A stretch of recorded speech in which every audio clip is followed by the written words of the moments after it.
तो यहाँ पे बिल्कुल क्लियर है कि ऐसे कुछ पेरेंट्स होते हैं जो अपने ड्रीम्स को अपने बच्चों के ऊपर थोपते हैं।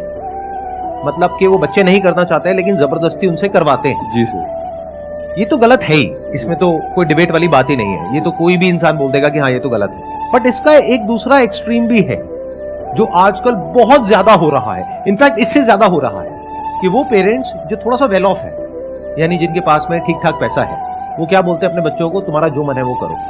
क्या ये ठीक है पेरेंटिंग? मैं दोबारा से एक क्वेश्चन पूछता हूं, अगर कोई बच्चा आकर के अपने पेरेंट्स को ये बोल रहा है कि मेरा ये करने का मन है, मैं ये करना चाहता हूं और मुझे ये करना है, मेरा ये सपना है, तो क्या पेरेंट्स को उसको सपोर्ट करना चाहिए या उसको क्रिटिसाइज करना चाहिए या उसको रोकना चाहिए? क्या करना चाहिए पेरेंट्स को? कितने कहते हैं सपोर्ट करना चाहिए? अगर सपोर्ट नहीं करते हैं तो वो गलत पेरेंटिंग है। That's how we are thinking, right? Sir actually मेरे पॉइंट ऑफ व्यू से, सर अदर का तो पता नहीं सर, मेरे पॉइंट व्यू के सर पेरेंट्स को एक बार भाई चिल्ड्रन को अपॉर्चुनिटी देना चाहिए कि है ना, मतलब आपको जो भी ड्रीम है, आपका जो भी स्ट्रीम है, आप एक बार उसमें मतलब अपने फोकस करो। आगे हम हैं आपको सपोर्ट करने के लिए, ताकि बच्चे आगे चल के ये नहीं बोले कि है ना मेरा ये ड्रीम था, आपने मेरे को सपोर्ट नहीं किया। हाँ, आगे पेरेंट्स पे ब्लेम नहीं आए सर। जो आप कह रहे हैं वही 99% लोगों की थिंकिंग है आज की डेट में। वो लोग जो पढ़े लिखे हैं या फिर एक वेल ऑफ फैमिली बैकग्राउंड से हैं, सब ऐसा ही सोचते हैं जैसा आप सोच रहे हैं और इसको सही मानते हैं। मैं इसी को क्वेश्चन करने वाला हूँ आज कि क्या ये सही है या गलत है? सही क्या ये सही पेरेंटिंग है, गलत है? आप कह रहे हैं सही है, यस सर। मैं कह रहा हूँ गलत है। अब देखते हैं कि मेरा क्या टेक है। ठीक है, धीरे धीरे हमारा ये थॉट प्रोसेस बनता चला जा रहा है कि बच्चे जो भी करना चाहें उनको करने देना चाहिए, हमें उनको सपोर्ट करना चाहिए। क्योंकि मूवीज में भी हम ऐसे ही देखते हैं कि जो पेरेंट्स रोकते हैं अपने बच्चों को वो करने से जो वो करना चाहते हैं, वो विलेन है, और जो उनको सपोर्ट करते हैं वो अच्छे पेरेंट्स हैं। तो अच्छे बुरे की डेफिनेशन बहुत ही क्लियरली हम सबके माइंड में प्लांट कर दी गई। अब मैं आपको एक रियल लाइफ एग्जांपल देता हूं। आज से करीबन 7 साल पहले की बात है। मैं अपने एक फ्रेंड के घर गया था। उनकी जो डॉटर है, she was I think around 20 years old at that time. तो वैसे ही डिस्कशन हुआ कि भाई आगे क्या कर रहे हो, क्या सोच रहे हो एंड ऑल दैट स्टफ। तो उसने बोला कि मैं यूपीएससी की तैयारी करने के बारे में सोच रही। तो मैंने कहा बहुत अच्छी बात है, उसके पीछे रीजन क्या है, क्यों करना चाहते हो? तो उसने कहा ये दुनिया की सबसे टफ एग्जामिनेशन है, मैं इसलिए इसको क्रैक करना चाहती हूं। तो फिर मैंने उससे काउंटर क्वेश्चन पूछा, अगर क्रैक नहीं होता है तो क्या होगा? तो उसका रिएक्शन ये था कि ऐसा हो ही नहीं सकता। अगर मैं अपनी तरफ से अपना 100% एफर्ट करूंगी, अपनी तरफ से पूरी मेहनत करूंगी, जो इंडिया का बेस्ट कोचिंग इंस्टीट्यूट है वहां से कोचिंग लूंगी और उसके हिसाब से एक्ट करूंगी और अपनी तैयारी में अगर कोई कमी नहीं होगी तो क्यों नहीं होगा? मैंने कहा लेकिन फिर भी मान लेते हैं एक बार को कि तुम्हारा नहीं होता किसी भी वजह से, तो क्या? तो एक बार और ट्राई कर लूंगी। मैंने कहा फिर भी नहीं होता तो तीसरा अटेम्प्ट, चौथा अटेम्प्ट, लेकिन मैं करके रहूंगी। तो उधर से उसके फादर ने मुझे रोक दिया, कहते कि यार बस अब और मत बोलो, डिमोटिवेट मत करो बच्ची को, उसका मन है ना, करने दो ना, क्या हो गया, कोचिंग में 20-30 लाख रुपए लग जाएंगे, अरे कोई बात नहीं, भगवान का दिया बहुत है हमारे पास में, कोई फर्क नहीं पड़ता, करने दो। कल को ये बच्ची ये ना बोल दे आगे जाकर के कि मैं कुछ करना चाहती थी और मेरे पेरेंट्स ने मुझे करने नहीं दिया। मैंने कहा कि मेरे को जहां तक ये सिचुएशन समझ आई है, मेरे हिसाब से इसको नहीं करना चाहिए, बाकी आप लोगों की मर्जी। तो उन्होंने ध्यान नहीं दिया क्योंकि पेरेंट्स को कोई फर्क पड़ नहीं रहा था, जिसको हम अच्छी पेरेंटिंग समझते हैं। क्या होता है ना, आज की डेट में जो पेरेंट्स हैं वो सब बहुत बिजी हैं अपनी लाइफ में। वो कैसे कॉम्पेंसेट करते हैं अपने टाइम को पैसे से, कि बच्चे को टाइम तो दे नहीं सकते हैं, पैसा दे देते हैं, खिलौने दिला देते हैं, जो वो कहते हैं वो सारी ख्वाहिशें पूरी कर देते हैं। इससे क्या हुआ, हम अच्छे पेरेंट्स बन गए। ऐसा हो रहा है, नहीं हो रहा है? सोसाइटी में ऑब्जर्व कर पा रहे हो आप अपने आसपास में? ये एक बहुत तेजी से चीजें चेंज हो रही हैं। मतलब हो क्या रहा है, पेरेंट्स सपोर्ट के नाम पर इन्वॉल्व ही नहीं हो रहे हैं बच्चों की डिसीजन मेकिंग प्रोसेस में। उनकी क्रिटिकल थिंकिंग को डेवलप नहीं किया जा रहा है। अगर उन बच्चों को कोई और आकर के क्वेश्चन करता है तो उसको रोक दिया जाता है। मैं उधर उससे क्वेश्चन कर रहा था और मुझे रोक दिया गया, ये छोड़ो ना यार, तुम ज्यादा मत बोलो, अब वो जो कर रही है उसको करने दो। मैंने कहा ठीक है, that's okay, that's your call. आज सिचुएशन ये है कि उस लड़की ने 6 अटेम्प्ट्स दे दिए हैं, वो डिप्रेशन में है, उसकी दवाइयां चल रही है, वो ज्यादातर अपने कमरे में ही रहती है, बाहर नहीं निकलती है, किसी से बात नहीं करती है, और गलती से किसी के मुंह से यूपीएससी वर्ड निकल जाता है तो उसको गुस्सा आ जाता है और वो खुद को ब्लेम कर रही है अपने इस फेलियर के लिए। उसके पेरेंट्स को क्या नुकसान हुआ?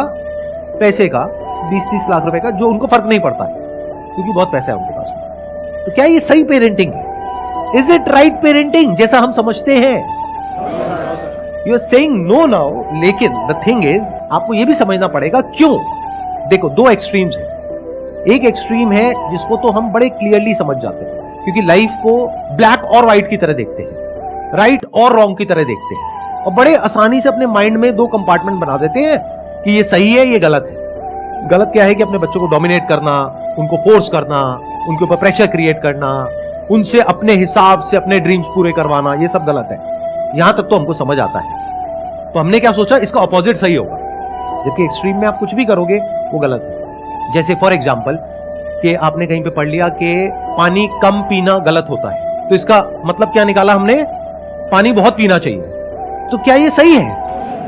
ये अगर एक एक्सट्रीम गलत है तो उसका दूसरा एक्सट्रीम भी गलत है। बट उसको समझने के लिए we need to have critical thinking abilities, जो बहुत सारे लोगों के पास में नहीं होती है, क्योंकि उसकी वजह से हमारी ब्रेन के ऊपर लोड आता है। And nobody wants any kind of load और any kind of complexity in life.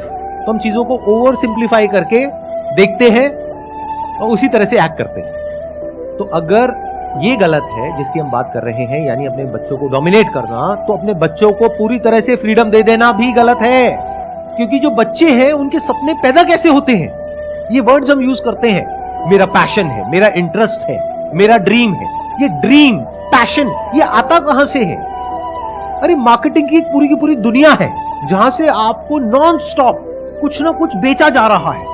कोई ऐसा एग्जामिनेशन जिसको क्रैक करना नेक्स्ट टू इम्पॉसिबल है, उसको इतना ज्यादा ग्लोरीफाई किया जा रहा है दुनिया में, उसके ऊपर वेब सीरीज बन गई है, और आने वाले टाइम में I will not be surprise अगर उसके ऊपर मूवीज भी बन जाए। तो सोशल मीडिया पे आप जहां भी जाओगे इस तरह के लोग आपको दिखेंगे। कौन दिखेंगे? वो जो डिप्रेशन में चले गए, एक भी नहीं दिखेगा। इसको अवेलेबिलिटी बायस बोलते हैं, अगर साइकोलॉजी के पॉइंट ऑफ व्यू से आप समझेंगे तो। यानी जितना डेटा हमारे पास में अवेलेबल होता है उसी के बेस पे हम अपने कंक्लूजन्स ड्रॉ कर लेते हैं और हमारी थिंकिंग उसी हिसाब से चलने लग जाती है। फॉर एग्जांपल, एक प्लेन क्रैश कर गया कहीं पर, और अब न्यूज चैनल्स में जहां देख रहे हो वहां पर यही आ रहा है, सोशल मीडिया पे यही आ रहा है कि ये प्लेन क्रैश कर गया, इसमें आग लग गई, इतने लोग मर गए। तो उस टाइम पे अगर आप किसी प्लेन में जाकर के बैठोगे तो आपको डर लगेगा, गाड़ी में नहीं लगेगा। जबकि डर लगना चाहिए गाड़ी में, क्योंकि वहां पे उससे 1000 गुना ज्यादा लोग मरते हैं।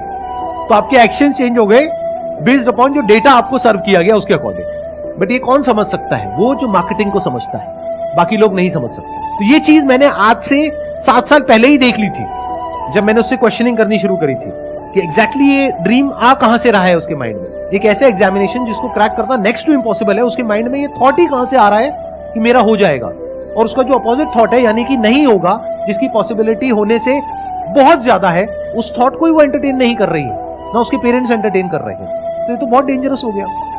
तो उस डेंजर को मैंने तभी देख लिया था, ना उसके पेरेंट्स देख पाए ना वो खुद देख पाई, क्योंकि जिस इंस्टीट्यूट में वो गई, ये जहां पर भी उसने देखा, जैसे भी डिसीजन लिया, जहां से भी ये ड्रीम क्रिएट हुआ, वहां पर उसको सिर्फ पॉजिटिव दिखाया गया, नेगेटिविटी की कहीं कोई बात नहीं करी गई। मुझे एक भी यूट्यूब चैनल ऐसा दिखा दो जो इसके बारे में बात कर रहा हो कि इसकी वजह से क्या नेगेटिव इफेक्ट्स आ रहे हैं सोसाइटी पर, यानी जो यूपीएससी की कोचिंग इंडस्ट्री है उसकी वजह से क्या नेगेटिव इफेक्ट्स आ रहे हैं हमारी सोसाइटी पर। बट जहां पर इन लोगों को एक हाई पेडेस्टल पे बिठाया जा रहा है, इस तरीके से प्रेजेंट किया जा रहा है कि किसी भी बच्चे में ये ड्रीम क्रिएट हो जाएगा कि मेरे को यूपीएससी क्रैक करना है, किसी भी। यानी अगर मैं 25 साल पीछे चला जाऊं तो मेरे अंदर भी क्रिएट हो जाएगा। ऐसी वेब सीरीज देखूंगा तो, या ऐसी मूवीज देखूंगा, या ऐसी बातें सुनूंगा, ऐसे लोगों को देखूंगा। किसको अच्छा नहीं लगता है जो आउटकम है वहां से जो मिलता है? आई एम नॉट श्योर आप लोग समझ पा रहे हो या नहीं समझ पा रहे हो मैं क्या बोल रहा हूं। ये बड़ा अलग है उससे जैसा कि हम सोचते हैं या हम देखते हैं। तो अब सवाल उठता है कि अगर मैं कह रहा हूं ये गलत स्टाइल ऑफ पेरेंटिंग है तो सही क्या है? या फिर अगर मैं अपने फ्रेंड की जगह होता तो मैं क्या करता? मैं अपनी बेटी से लड़ता नहीं, ना उसको रोकता, उससे क्वेश्चंस पूछता और ऐसे लोगों से उसको मिलवाता जो कि उसको सोचने पर मजबूर करे कि तुम जो कर रहे हो वो क्या कर रहे हो, और इसकी एक दूसरी साइड को भी देखने के लिए उसको फोर्स किया जाता, जिसको नेगेटिविटी नहीं कहते हैं, जिसको डिमोटिवेशन नहीं कहते, जिसको रियलिटी कहते हैं, इसको रियलिटी चेक कहते हैं। तो मैं क्या करता, कुछ भी करके रियलिटी चेक करवा देता, फिर जो मर्जी करो। यानी मान लो कि लाखों लोग एक पर्टिकुलर जगह से छलांग लगा रहे हैं नीचे समुद्र में, उसमें से कुछ लोग जो बच करके साइड तक आ रहे हैं उनको हीरो बनाया जा रहा है, बाकी के जो डूब गए मर गए उनका कोई अता पता ही नहीं है। तो मैं क्या करता, किसी भी तरीके से नीचे जाता समुद्र की गहराइयों में और फिर उसको दिखाता, देखो कितनी लाशें पड़ी हैं यहाँ। बाहर जो 10 लोग दिख रहे हैं सिर्फ वो नहीं है, इन लाखों कंकालों को भी देखो। अब बोलो अगर करना है तो करो। If you are okay with this also, because you could be next here, and if you are okay with that then do it, कोई दिक्कत नहीं है। मैं स्ट्रांगली आप लोगों को रिकमेंड करूंगा कि अपने करियर को चूज करने से पहले साइकोलॉजी के बारे में थोड़ा सा पढ़ो। अगर ज्यादा नहीं पढ़ सकते हो, एटलीस्ट ह्यूमन बायसेस के बारे में पढ़ लो। इन बायसेस को मार्केटिंग एक्सपर्ट समझते हैं और उसको एक्सप्लॉइट करते हैं लोगों को बेवकूफ बनाने के लिए। मतलब इन बायसेस को पढ़ने के 2 तरीके हो सकते हैं। एक है आप पढ़ो और समझो कि 99.99% लोग कहां फंसने वाले हैं और इन बायसेस को यूज करो, किसी को भी फंसा दोगे आप। दूसरा तरीका हो सकता है इन बायसेस को पढ़ने का कि आप इसको पढ़ो और पढ़ करके समझो और इस चीज को ऑब्जर्व करो कि दुनिया में लोग कैसे इन टैक्टिक्स को यूज कर रहे हैं आपको फंसाने के लिए। किस तरह से फैक्ट्स को छुपाया जाता है, किस तरह से चीजों को इंटरपोलेट किया जाता है। मतलब जो चीज होती छोटी सी उसको बहुत बढ़ा चढ़ा करके दिखाया जाता है। किस तरह से कहानी क्रिएट होती है, एक नैरेटिव क्रिएट होता है आप लोगों के माइंड में, और वो इमोशंस कैसे ट्रिगर करते हैं आपकी ब्रेन को, जिसकी वजह से एक रेपिटेटिव पैटर्न बनता है और फिर आप उसमें जाकर के फंस जाते हैं। अगर मेरी बात को एक बार को आपको रूल्ड आउट भी करना है, कर दो। मुझे पता है जब भी वीडियो अपलोड होगी तो बहुत सारे लोग कहेंगे नहीं सर क्या बोल रहे हैं, हम तो आए थे आपकी वीडियो देखने के लिए कि भाई मोटिवेट हो जाएंगे यहाँ से यूपीएससी को क्रैक करने के लिए, ये क्या बातें कर रहे हो सर। मैं क्या कह रहा हूँ, मेरी बातों को छोड़ दो। अरे भाई एक बार पढ़ लो ना साइकोलॉजी में कि कितने तरह के बायसेस होते हैं और देखो जो मैं कह रहा हूं वो सच है झूठ है, अपने आप वेरीफाई करो मेरे कहने से क्या होता है। देखो जो पूरी की पूरी कोचिंग इंडस्ट्री है वो कैसे उन सारे बायसेस को यूज कर रही है आपको कंट्रोल करने के लिए। तो अगर मैं कह रहा हूं कि ये पेरेंटिंग करने का जो स्टाइल है वो गलत है, तो सही क्या है? सही ये है कि अपने बच्चों को हमेशा क्वेश्चंस पूछने के लिए एंटरटेन किया जाए बचपन से ही। यानी बच्चा ऐसा होना चाहिए जिसमें दम हो किसी भी थॉट प्रोसेस को क्वेश्चन करने का, चाहे वो कितनी भी पुरानी क्यों ना हो, कितनी भी स्ट्रांग क्यों ना हो। मतलब कि वो जो बच्चा है अगर वो क्रिटिकली सोच पा रहा है, हर एक सिचुएशन की हर एक साइड को देख पा रहा है और एक वेल इन्फॉर्म्ड डिसीजन ले पा रहा है रियलिटी के बेस पे, यानी अगर वो रियलिटी तक पहुंच पा रहा है फिर डिसीजन ले रहा है, दैट इज